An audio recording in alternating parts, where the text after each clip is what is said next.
Teman-teman, selamat datang di kelas kimia.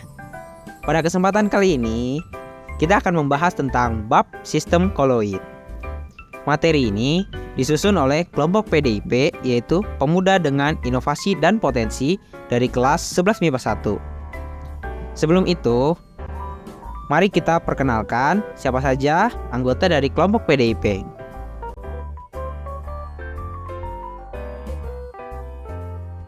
Anggota kami terdiri dari 11 orang, yaitu saya adalah Daud, kemudian Morlen, Franz, Galih, Noel, Fatan, Yana, Andriansah, Ahmad, Farel, dan Acep.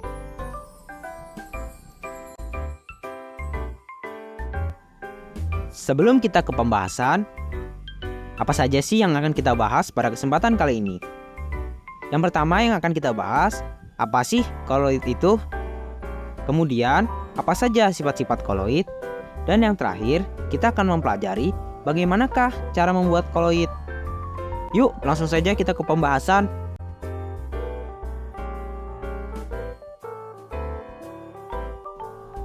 Pembahasan yang pertama adalah pengertian koloid. Apa sih koloid itu? Koloid adalah jenis campuran heterogen yang terbentuk karena adanya dispersi suatu zat ke dalam zat lain yang dicampurkan. Nah, makanya dalam sistem koloid itu terdapat fase terdispersi dan medium pendispersi. Apa sih itu? Nah, fase terdispersi adalah zat yang mengalami penyebaran secara merata dalam suatu zat lain. Sedangkan medium pendispersi adalah zat yang menyebabkan terjadinya penyebaran secara merata. Nah, daripada teman-teman bingung, mari kita langsung saja yuk ke contoh dari koloid. Nah, ini adalah salah satu contoh koloid teman-teman, yaitu mayones. Mayones terdiri dari minyak dan air. Minyak di sini adalah fase terdispersi karena ia tersebar di dalam air. Dan air adalah medium pendispersi karena ialah yang menyebabkan terjadinya penyebaran secara merata. Nah, kita tahu sendiri minyak dan air tidak akan bisa menyatu. Tetapi minyak terlihat menyatu karena ia tersebar secara merata di dalam air. Tetapi jika kita amati dengan mikroskop ultra, maka akan terlihat bahwa minyak sebenarnya tidak pernah menyatu dengan air. Nah, supaya teman-teman lebih paham tentang koloid dan bisa membedakannya dengan campuran-campuran lain seperti larutan dan suspensi, yuk kita bahas apa saja sih perbedaan antara larutan, koloid, dan suspensi. Oke. Di sini ada tabel dari perbedaan larutan, koloid, dan suspensi. Perbedaan yang pertama adalah larutan adalah homogen. Kita tidak dapat membedakan antara zat terlarut dan pelarut itu sendiri karena sudah tercampur secara merata. Sedangkan koloid, jika dilihat dengan kasat mata, maka koloid adalah homogen dan tidak dapat dibedakan. Tetapi sebenarnya secara mikroskopis, koloid adalah heterogen. Seperti contohnya tadi mayones, bahwa sebenarnya minyak dan air bisa dibedakan jika dilihat secara mikroskopis. Sedangkan suspensi adalah heterogen, sangat mudah sekali membedakan. Contohnya adalah air dan kopi sangat mudah sekali dibedakan. Dimensi partikel dari larutan adalah kurang dari 1 nanometer. Sedangkan dimensi partikel koloid yaitu kisaran 1 sampai 100 nanometer. Dan untuk dimensi partikel suspensi yaitu lebih dari 100 nanometer. Perbedaan selanjutnya adalah larutan memiliki satu fase, sedangkan koloid dan suspensi memiliki dua fase. Larutan memiliki satu fase karena zat pelarut dan yang terlarut itu sudah menyatu sehingga menjadi satu fase. Sedangkan koloid dan suspensi memiliki dua fase karena sebenarnya kedua ini tidak pernah bercampur, maka tetap memiliki dua fase. Dan yang selanjutnya adalah larutan memiliki sifat stabil dan tidak dapat dipisahkan karena sudah benar-benar menyatu antara zat pelarut dan yang terlarut. Dan untuk koloid, dia tetap stabil tetapi sulit untuk dipisahkan karena zatnya benar-benar tercampur merata, yaitu fase terdispersinya benar-benar tercampur merata. Dan untuk suspensi sangat tidak stabil dan mudah sekali terpisah. karena zatnya tidak benar-benar tercampur, maka akan sangat mudah sekali jika ingin dipisahkan. Lanjut ke perbedaan selanjutnya, ini masih berkaitan dengan tentang stabil dan tidak stabil tadi. Nah, untuk larutan tidak dapat disaring karena ia sudah tidak dapat dipisahkan. Dan untuk koloid, dia dapat disaring tetapi harus menggunakan penyaring ultra. Maka ia sangat sulit untuk dipisahkan. Dan untuk suspensi, dia dapat dengan mudah dipisahkan dengan disaring. Perbedaan selanjutnya adalah larutan memiliki tampilan yang jernih, koloid keruh jernih di antara keruh dan jernih, dan untuk suspensi keruh. Nah, contoh dari larutan adalah larutan gula. Kita bisa lihat, jika gula sudah dicampur air dan diaduk sampai merata, maka gula dan air tidak akan pernah bisa dipisahkan. Untuk koloid, contohnya adalah santan. Ini sama seperti mayones tadi, bahwa lemak di dalam air tersebar secara merata tapi tidak pernah benar-benar menyatu. Dan untuk suspensi, contohnya adalah air kopi. Air dan kopi mudah sekali dibedakan dan mudah sekali dipisahkan. Nah, selanjutnya kita akan membahas tentang jenis-jenis koloid. Apa aja sih jenis-jenis koloid?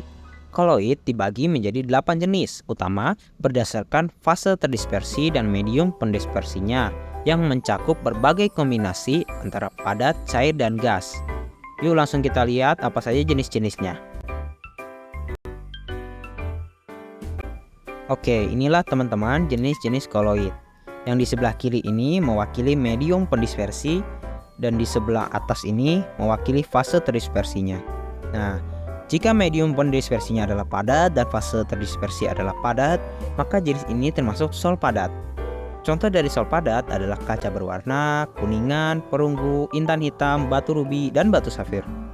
Nah, jika medium pendispersinya adalah padat dan fase terdispersi adalah cair, maka jenis koloid ini disebut emulsi padat. Contoh dari emulsi padat adalah mentega, keju, mutiara, jelly, dan silika gel. Jika medium pendispersinya adalah padat dan fase terdispersi adalah gas, maka jenis koloid ini disebut buih padat. Contoh dari buih padat adalah batu apung, spons, styrofoam, karet busa, roti, dan marshmallow. Nah, selanjutnya, jika medium pendispersinya adalah cair dan fase terdispersi adalah padat, maka jenis koloid ini disebut sol.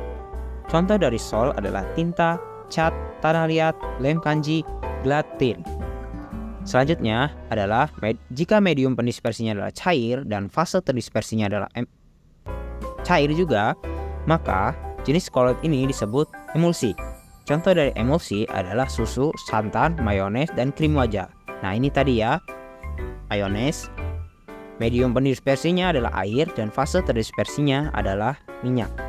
Selanjutnya adalah jika medium pendispersinya adalah cair dan fase terdispersinya adalah gas, maka jenis koloid ini disebut buih. Nah, contoh dari buih adalah krim kocok, meringue, busa sabun, dan foam. Dan yang terakhir, jika medium pendispersinya adalah gas dan fase terdispersinya adalah padat, maka jenis koloid ini disebut aerosol padat. Contoh dari aerosol padat adalah asap, debu, droplet virus di udara. Dan yang terakhir adalah medium pendispersinya adalah gas dan fase terdispersinya adalah cair, maka jenis koloid ini disebut aerosol. Contoh dari aerosol adalah awan, kabut, embun, dan parfum semprot. Oke, yang selanjutnya akan kita bahas adalah sifat-sifat koloid. Ada 4 sifat-sifat dari koloid. Yang pertama adalah efek Tyndall, yang kedua adalah Graf Brown, yang ketiga adalah adsorpsi, dan yang keempat adalah koagulasi.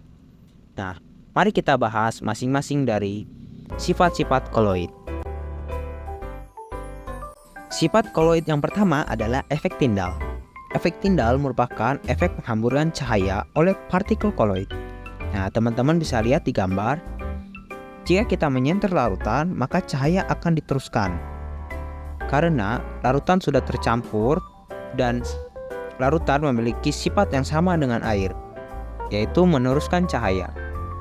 Selanjutnya adalah jika kita menyenter koloid, maka cahaya akan dihamburkan. tetapi fase terdispersi tidak dapat terlihat. Maka, kita seperti melihat ada cahaya di dalam koloid. Dan untuk suspensi, cahaya akan dihamburkan dan partikel-partikel yang ada di dalam suspensi akan terlihat. Contoh dari efek Tyndall dalam kehidupan sehari-hari, misalnya ketika kita menyorot kabut oleh lampu mobil, maka kita dapat melihat kabut itu karena cahaya yang ada.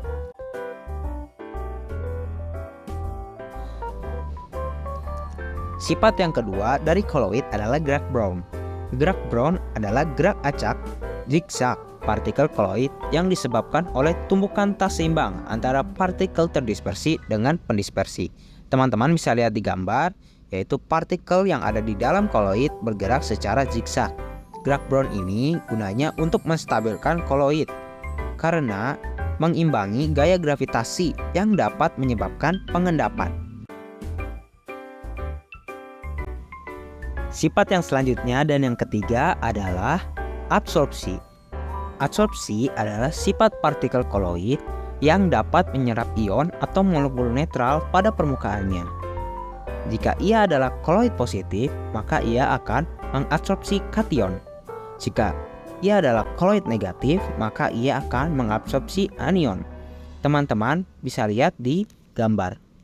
Yang digambar adalah Sol FeOH3 yang bermuatan positif. Karena dia bermuatan positif, ia mengabsorpsi dari ion H+ dan Fe3+.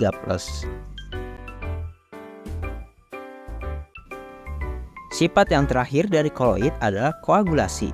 Koagulasi adalah penggumpalan koloid akibat hilangnya muatan koloid. Teman-teman bisa lihat di gambar. Yang awalnya merupakan koloid negatif ditambahkan ion-ion positif, akhirnya saling menetralkan dan akhirnya menggumpal kemudian mengendap. Nah, pembahasan terakhir kita adalah tentang cara pembuatan koloid. Cara pembuatan koloid memiliki dua cara, yaitu dengan cara kondensasi dan dispersi. Pembuatan koloid dengan cara kondensasi, yaitu pada cara ini pembuatan dilakukan dengan menggabungkan partikel kecil atau partikel larutan dengan partikel yang lebih besar. Pembuatan koloid dengan cara dispersi, yaitu cara pembuatan ini terbalik dengan kondensasi. Cara dispersi adalah memecahkan partikel yang besar atau suspensi menjadi partikel kecil atau koloid.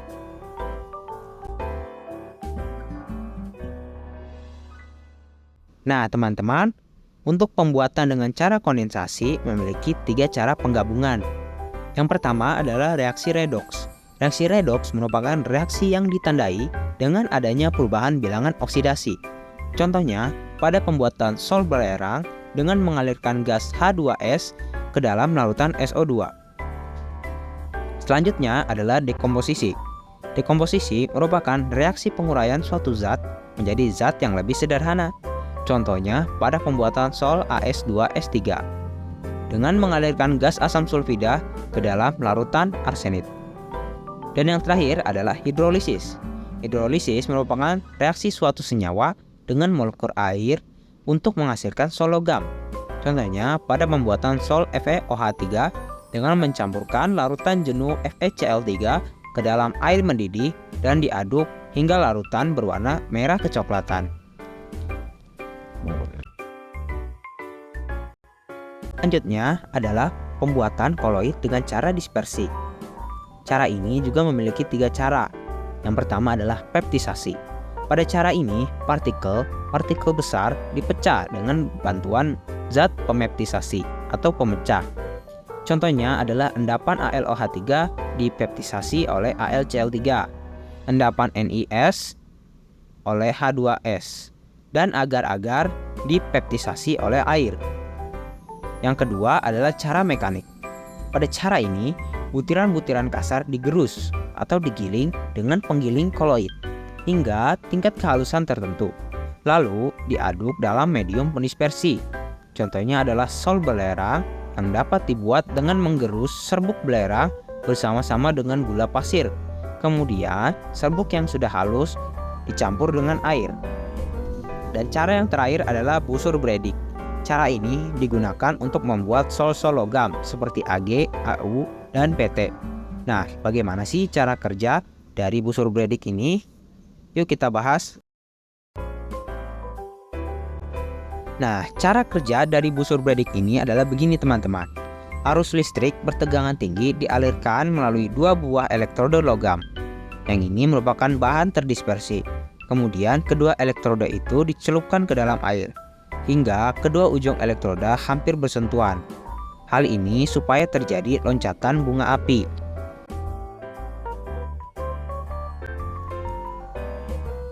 Sudah selesai pembahasan kita tentang sistem koloid. Semoga teman-teman bisa paham apa itu koloid, apa saja sifat-sifat koloid, dan bagaimanakah cara membuat koloid. Saya mengutip quotes dari Soekarno, yaitu bermimpilah setinggi langit, supaya jika engkau jatuh, kau jatuh di antara bintang-bintang. Cukup sekian dan terima kasih.